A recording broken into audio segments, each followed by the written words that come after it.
Vamos chamar aqui o meu conterrâneo, meu amigo mineiro já aqui para cima, né, para fazer parte dessa prosa. Reunião aqui de minerada aqui. Aqui a minerada se reunindo. Bom dia, Rogério Correia. Eu agradeço, já está aqui com a gente de novo, agora junto com o Mauro Lopes também, né, Rogério? A gente está sempre trocando aqui no Fórum Café. E assim, eu vou voltar para a redação, mas antes de voltar para a redação, Mauro, eu quero ouvir do Rogério, que o Rogério sempre aquela análise feroz, assim, né? O que ele achou de ter ali como companheiro na CCJ o Daniel Silveira, hein? Brincadeira, hein, deputado? Bom dia. Bom dia, Rogério. Muito bem chegado aqui. Rogério passa a ser comentarista quinzenalmente, fixo, quinta sim, quinta não. Tem Rogério Correia aqui. Muito obrigado por ter aceito o convite. É uma honra ter sua presença aqui, Rogério. Bom dia, Plínio. Bom dia, Mauro. É uma honra para mim, viu? Eu que agradeço o convite. Estar com vocês aqui na Fórum, nas quintas-feiras, né? Uma sim, outra não, mas sempre assistindo vocês. É bom que eu fico por dentro também das notícias aí, viu, Mauro Lopes, repassando as notícias. O Plínio... Só uma coisa. Primeiro é o seguinte, se o Plínio não tivesse dito que ele é mineiro, a gente já saberia, né? Porque ele começa a conversa dizendo, uai, né? Exatamente. Tira o fone, vamos ver se melhora o seu som sem o fone. Tira todo? Tira do... Desconecta ele aí. O problema é que se eu tirar o fone todo, eu não escuto você, Mauro. Ah, tá bom. Vamos assim. Tá ótimo. Vamos embora. E aí, e esse Daniel Silveira na CCJ, como diz o Plínio? Pois é uma provocação, né, Mauro? Com certeza, uma provocação, mais uma provocação dos bolsonaristas. Vocês viram que eles estão aí no Conselho de Ética, a gente denuncia, mas eles vão conseguindo escapar disso pela maioria que fazem através aqui agora da aliança com o Centrão, né? O que salva o bolsonarismo é o Centrão. Vamos lembrar disso, né? Isso é importante, porque lembra do general Heleno dizendo que se gritar, pega Centrão, não sobra um, meu irmão.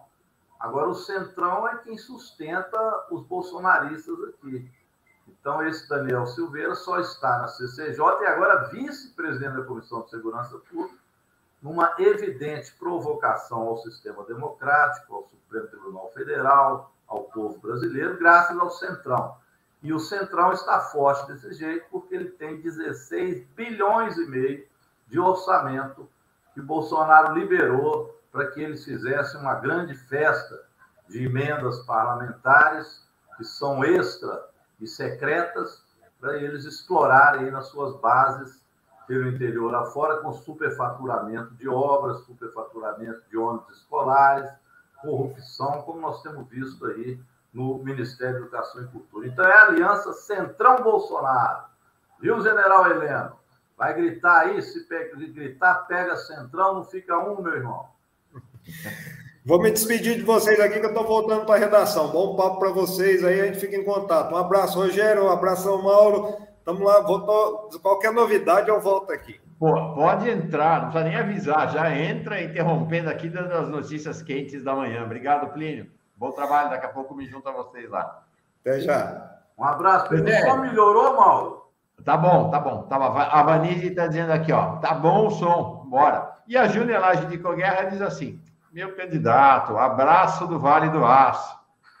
A Luísa Gonçalves dizendo também, Rogério Correia, votarei no senhor. Tchau, Plínio, falou a Vanise, já foi lá nosso Plínio para cuidar da redação. Rogério, essa é uma questão interessante. Primeiro, assim, é um escárnio, realmente, esse Daniel Silveira integrar duas comissões, a Comissão de Constituição e Justiça, o sujeito acabou de ser condenado pelo STF e vai para a Comissão de Constituição e Justiça. Vamos lembrar, ele é o homem que rasgou a placa da Marielle num ato que é criminoso. É criminoso, o que ele fez foi criminoso. E está na Comissão de Segurança Pública. Um sujeito que é considerado... Petrópolis tem uma triste memória do tempo em que esse sujeito era policial militar lá, né? Do ponto de vista da violência e das arbitrariedades que ele cometia, está na Comissão de Segurança Pública. Agora, Rogério, me parece que a ida dele para lá indica que a estratégia do Bolsonaro está acontecendo profundamente conectado com a base parlamentar de extrema-direita, óbvio, mas com o centrão. A ideia que talvez até nós mesmos tivéssemos alimentado lá atrás, de que, na medida em que fosse se aproximando a eleição e que a vitória de Lula fosse configurando, que o centrão começasse a se mover, não está acontecendo. O centrão continua fechado com o Bolsonaro. Continua, Mauro. E, como eu disse, é muito dinheiro. O Bolsonaro pegou 16 bilhões e meio, que é dinheiro de investimento, e entregou para o centrão. Então, esse dinheiro não fica nem nos ministérios. É aqui, através principalmente do Arthur Lira, que se comanda onde que esses recursos irão parar. Então, deputados da base bolsonarista e do centrão, eles vão indicando onde querem que os recursos cheguem e esses recursos irão para lá, independente de qualquer programa político, social que possa existir.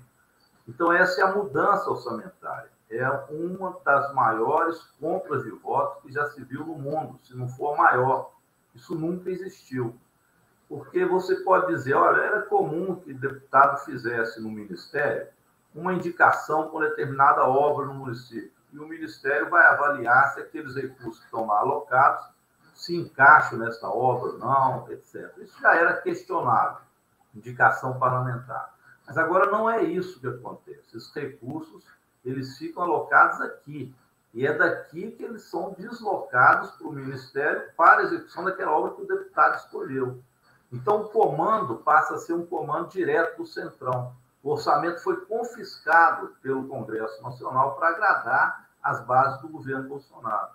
Então, essa é a novidade que eles implementaram. E, com isso, são 16 bilhões e meio este ano, em ano eleitoral, que eles vão deslocar para os prefeitos da base deles e assim por diante. E, com isso, nenhum investimento é programado.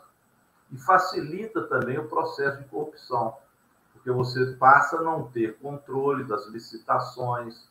A gente viu agora, o Ministério da Educação e Cultura virou um antro de corrupção, né?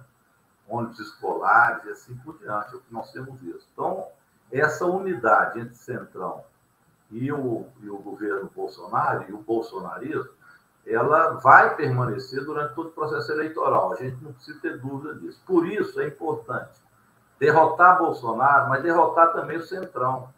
Ou seja, o nosso povo tem que saber que é preciso eleger o Lula, mas junto com ele uma bancada de deputados, deputadas, senadores e senadoras que possam se opor a esse confisco orçamentário e a este escárnio ultraconservador e fisiológico que se instalou aqui na Câmara de Deputados. Importantíssimo, estou até anotando aqui, vamos fazer manchete mais tarde, essa sua afirmação, previsão e análise. A unidade de Bolsonaro com o Centrão permanecerá em todo o processo eleitoral. Portanto, não alimentemos ilusões em relação ao comportamento do Centrão. Né? Depois, na eleição, Lula, uma vez Lula eleito, a história é um pouco diferente. Mas aí queria te fazer uma pergunta ainda. Ainda uma questão antes de fazer essa questão sobre o futuro, que é, Rogério, acho que não existe nenhum parlamento do mundo que tenha um orçamento secreto, até porque, por definição, o orçamento do Estado é público, totalmente transparente. É inédito na história das democracias mundiais um orçamento secreto. Nunca existiu. Não, e ele é tão absurdo, Mauro, que outro dia eu recebi aqui uma solicitação do presidente do Congresso, o senador Rodrigo Pacheco, mineiro também, solicitando, e ele enviou isso a cada deputado e deputada, se nós lembrávamos de emendas que nós tínhamos solicitado ao orçamento para que fosse incluído na peça. E perguntou isso a todos os deputados, porque o Supremo Tribunal Federal está investigando tal orçamento secreto e para onde foram os recursos e qual a origem deles. Então, ele pergunta ao deputado se o deputado lembra e qual a responsabilidade de cada pedido que o deputado fez por orçamento secreto. Ou seja, nem o presidente do Congresso Nacional tem o controle disso absoluto. Então, cada deputado foi fazendo aí as suas indicações e sendo deslocado isso para cada ministério a bel sabor aqui, principalmente o presidente da casa. Então, é claro... No caso do Arthur Lira, é isso? Exatamente, do Arthur Lira. Então, é claro, eu respondi para ele que jamais fiz esse tipo de indicação, porque o orçamento secreto é uma jabuticaba, essa sim, brasileira, que precisa ser extirpada. Então, quando o presidente Lula ontem falou que ele vai substituir o orçamento secreto por orçamento participativo, acho que o Lula deu mais uma direta, né, no queixo desses bolsonaristas, dizendo, olha, orçamento tem que ser algo que seja absolutamente aberto e para a sociedade.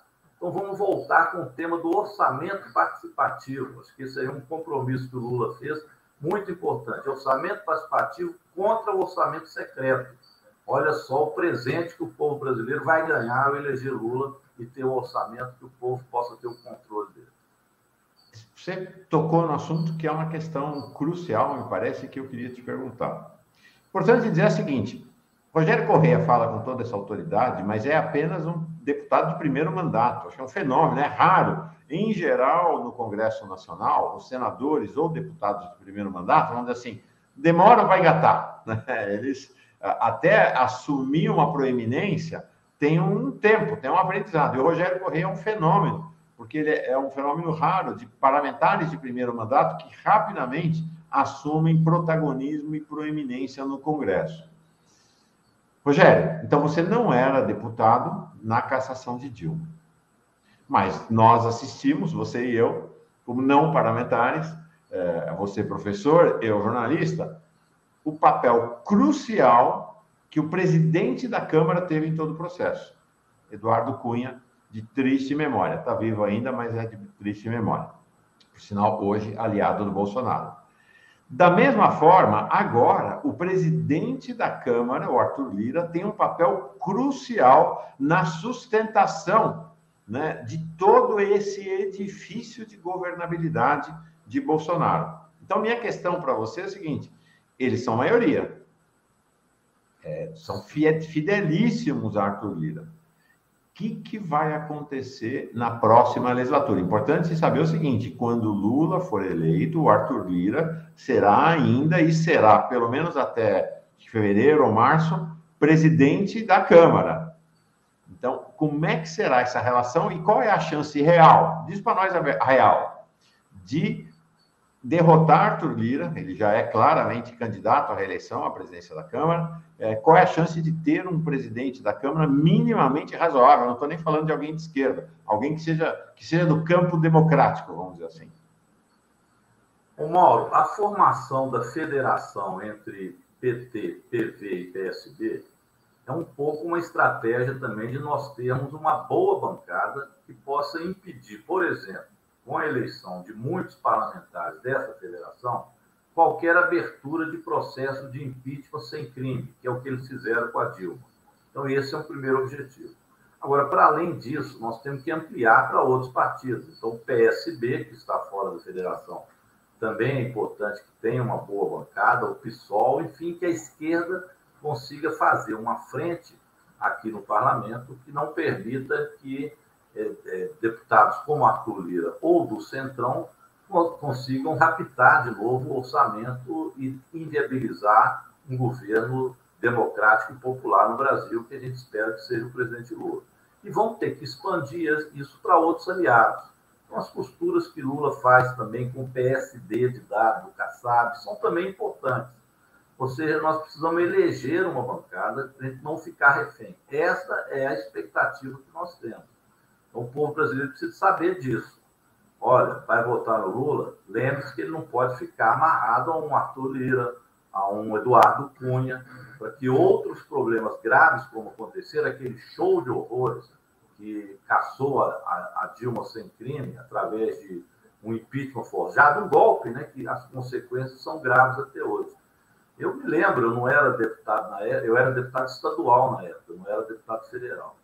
E nós estávamos em Belo Horizonte, na Praça da Estação, tentando resistir àquele show de horrores, e eles indo ao microfone falar em nome da família, de Deus, e etc., aqueles impropérios, né? Bolsonaro falando de Ustra, imagina, aquele show de horrores nos dá uma triste memória, né? E os colegas meus que estão aqui, que estavam na legislatura passada, repassam isso.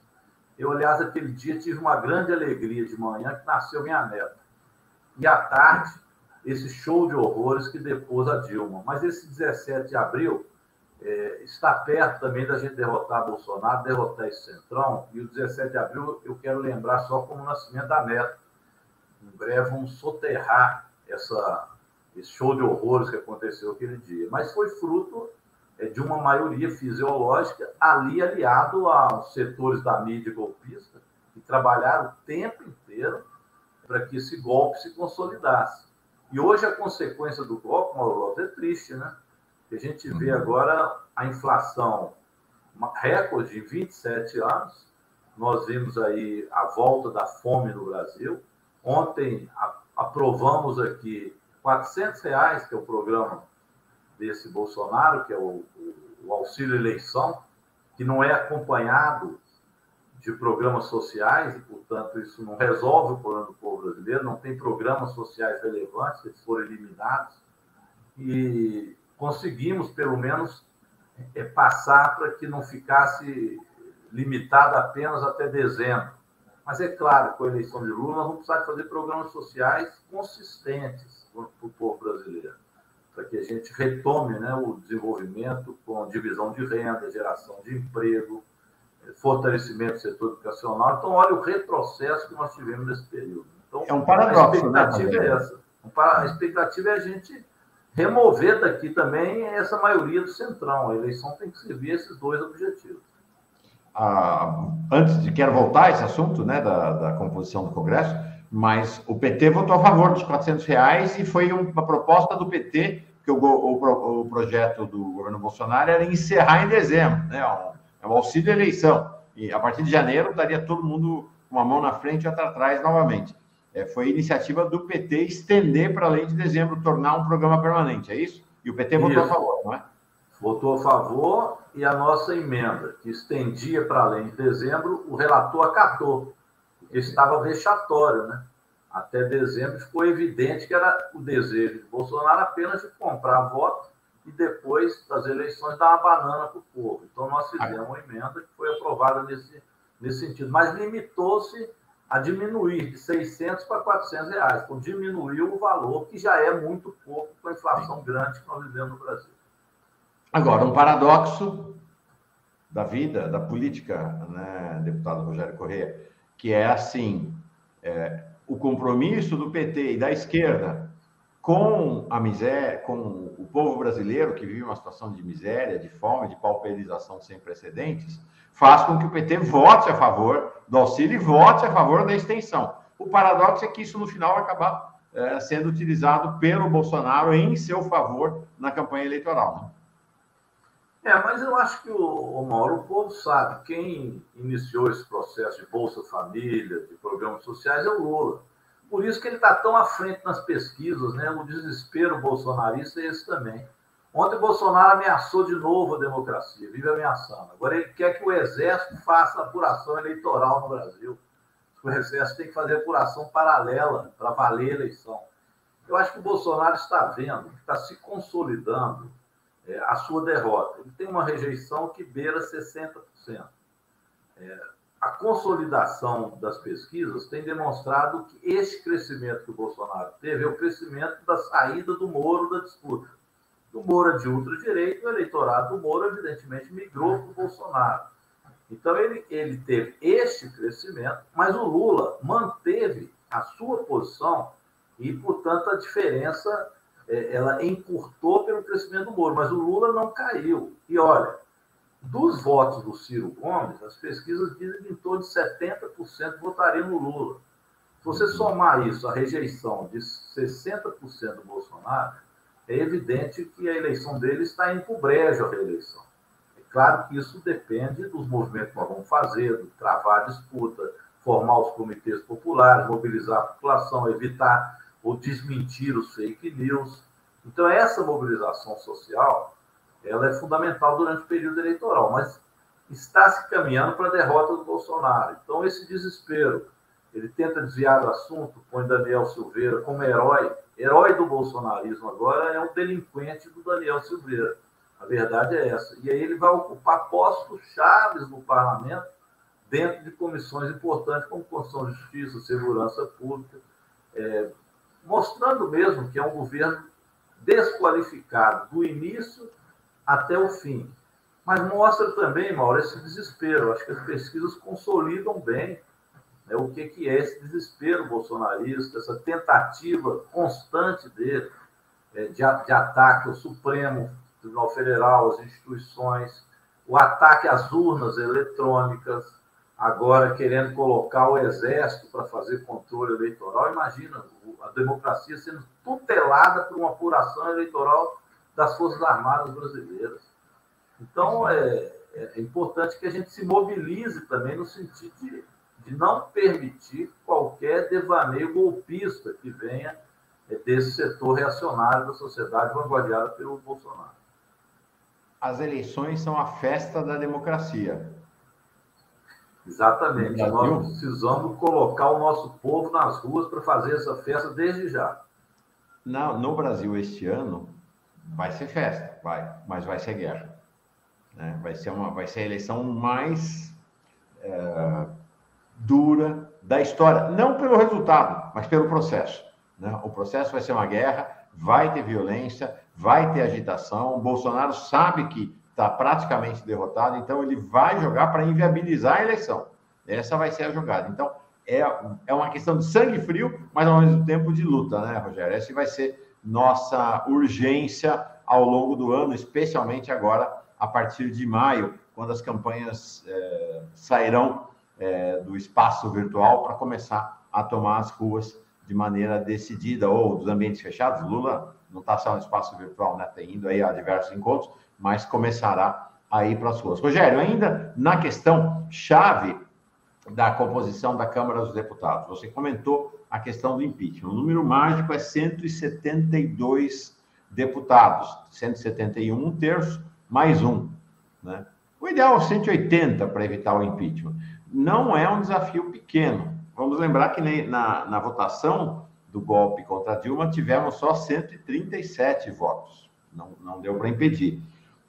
Em 2010, quando Lula saiu do governo, no auge do seu prestígio, a esquerda, a centro-esquerda, e aí eu estou juntando todo mundo, tá? PT, PSOL, PCdoB, PDT, PSB, todo mundo junto, deu 166 deputados, faltou 6 para 172. Hoje, né, na eleição passada, caímos para 133, uma diferença de 38 para esse número de 172. Eu estou insistindo nesse número, gente, porque é o seguinte: se não tiver uma base sólida de 172, Lula toma posse de manhã, dia 1º de janeiro, e à tarde já tem articulação para o impeachment dele. Você acha que teremos esse número aí, pelo menos de 180, para garantir o mandato de Lula? Olha, é o nosso objetivo, e penso que sim. Hoje há uma consciência política maior depois do golpe de que é preciso vincular o voto do presidente com o voto dos parlamentares. Então, a nossa expectativa é que haja, sim, um crescimento da bancada de esquerda aqui, da bancada do PT, do PV, do PCdoB, do PSOL, do PSD, e que possa também, ao centro, fazer uma sinalização clara na defesa da democracia, que é o que o Lula tem feito. Então, nós precisamos unir o programa que nós temos, são programas sociais, um programa de salvação nacional depois do desastre bolsonarista. Então, retomar o crescimento com geração de renda, divisão das riquezas, elaboração de um programa, portanto, que traga ao povo brasileiro, de novo, condições de sair da pobreza, de ter emprego. Enfim, esse programa nosso, vinculado ao programa da defesa do processo democrático. Então, essa aliança terá que ser feita também. E Mauro, é importante lembrar também, ao nosso povo, o fator mobilização social. Então, nós não vamos poder, terminado o processo eleitoral, achar que com uma varinha de condão o Lula resolve tudo. Então, quando o Lula fala em orçamento participativo, ele já acena para essa participação popular que tem que ser efetivo durante todo o seu governo, para garantir também que não haja golpe. Se nós tivéssemos, naquela ocasião, uma ascensão do movimento social, mesmo com o Centrão se articulando e etc., com Temer, com Aécio Neves, essa figura triste, né, que surge a imagem de Minas Gerais, se nós tivéssemos o povo mobilizado, nós tínhamos evitado isso também. Então, acho que tem os dois contextos. Uma presença de parlamentares maior, tendo que crescer, mas também uma mobilização constante da sociedade. Então, quando a gente fala em comitês populares agora, esses comitês devem permanecer para depois das eleições, para dar sustentação e disputar os rumos do governo, e disputar pela esquerda, pelo programa social que nós precisamos de ter para o Brasil.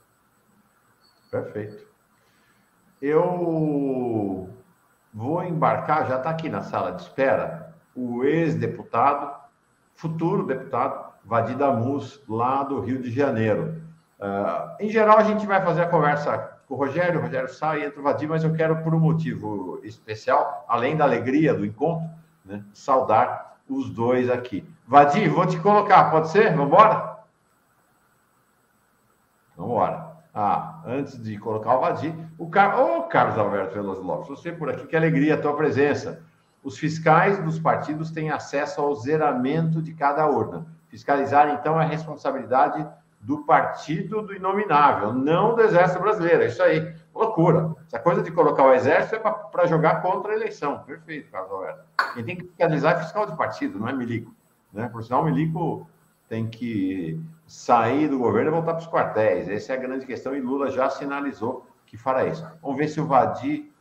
Deixa eu ver. Vadi, pode ser? Vamos embora? Vamos embora. Vamos embora.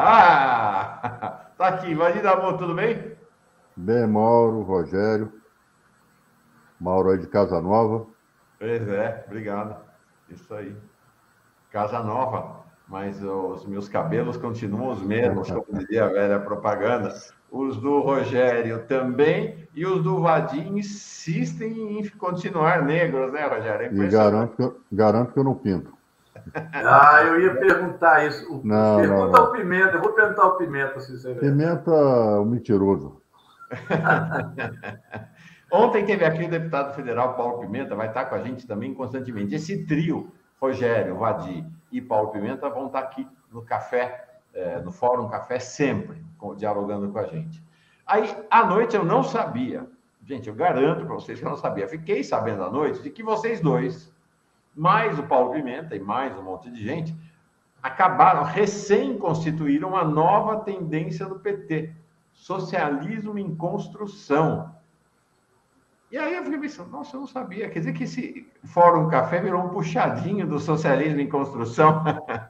Fiquei feliz de saber dessa iniciativa de vocês. Parabéns, Rogério e Vadi. E te pediria, Rogério, que na despedida, você e Vadi explicassem para nós rapidamente o que é essa nova tendência do PT, que reúne vocês dois, mais Paulo Pimenta, mais um monte de gente, imagino. O que é isso, Rogério Corrêa?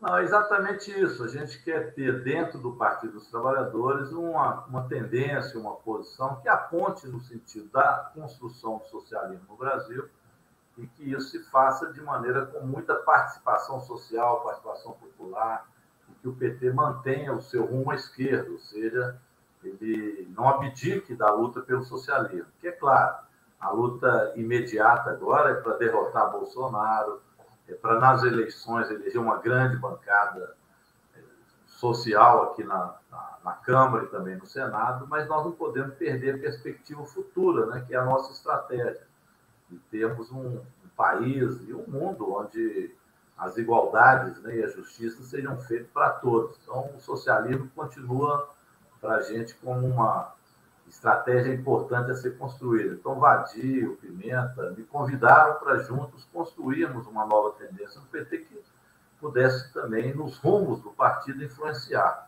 E é isso que a gente busca com essa nova tendência. Eu tenho muita admiração pelo Vadi e Pimenta, prestaram, na época do golpe, uma resistência enorme, né? Todos dois tiveram um papel fundamental na resistência ao golpe durante aquele processo, então eu passei a admirá-los muito, e é uma honra, né, estar com eles aqui. O Vadi de volta, isso nós torcemos muito no próximo mandato, para nós três estarmos aqui no parlamento, mantendo agora a resistência, mas a construção também do governo Lula. E só para o Vadir, parabenizado também, porque cada vez que eu vejo uma derrota do Moro, eu lembro do você e do Pimenta, viu? E vamos falar disso hoje. E ontem... Eu quero dizer assim, para mim, fiquei surpreso com a notícia dessa nova tendência dentro do PT, composta por vocês. Acho que os três têm essa característica, né? Falo dos três, porque os três estão aqui com a gente no Fórum Café, de serem lutadores, né? Lutadores, batalhadores, brigadores, em todas as condições, porque tem gente que luta só na hora, perto quando está chegando a hora da vitória, né? Vadir e Pimenta, como você registrou, aguentaram o momento nesse país em que ir no restaurante era para ser hostilizado, era para ser xingado, e aguentaram firme. Então, são lutadores, né? São firmes, são amplos, e tem uma coisa bem importante, são super bem-humorados, tem que ter bom astral, tem que estar de bem com a vida para conduzir a luta política, não dá para ser mal-humorado, ranzinza, acho que essa é uma característica dos três, acho bem legal, Vadir. Parabéns aos dois aí, mais ao Paulo e toda a turma aí do Socialismo em Construção. Obrigado, é sempre bom reencontrar o Rogério aqui, o Rogério, excelente parlamentar, pena que eu não tenha podido conviver com ele nessa legislatura, mas com certeza na próxima nós vamos estar juntos, né? Como eu falei, uma revelação de parlamentar de primeiro mandato, impressionante. Vai ser um trio que vai botar para quebrar aí. Quero ver, queremos ver. Obrigado, Rogério, boa caminhada para você aí. Obrigado por deixar aí, Mauro. Agradecer seu convite e deixar com o Vadir aí, que eu tenho certeza que ele vai explicar bem essa história do Moro, né? O Moro ontem teve 2 derrotas grandes. A da ONU, que agora ele já é um juiz ladrão internacional, Vadir. Já não é um juiz ladrão local, não. Ele já tem fama internacional de juiz, de juiz parcial. Mas ele sofreu uma outra derrota ontem com o advogado do Lula, Roberto Teixeira, que ganhou, e a União vai ter que pagar pelo que o Moro fez de grampear telefone de advogado. Mas isso aí o Vadir com certeza vai explorar bem esse assunto. E a União tem ação de regresso contra ele. Perfeito. O que a União pagar, pode ir atrás dele para se ressarcir. Vamos saber ação de regresso. Vamos saber disso tudo agora com o Vadir. Ficamos na companhia do Rogério, foi ótimo. Ó, advertência do Rogério, sem ilusão. O Centrão vai com o Bolsonaro durante toda a campanha eleitoral. Não vão largar esse osso, não. Não vamos ter ilusão, não. Valeu, Rogério. Obrigado. Um abraço, pessoal.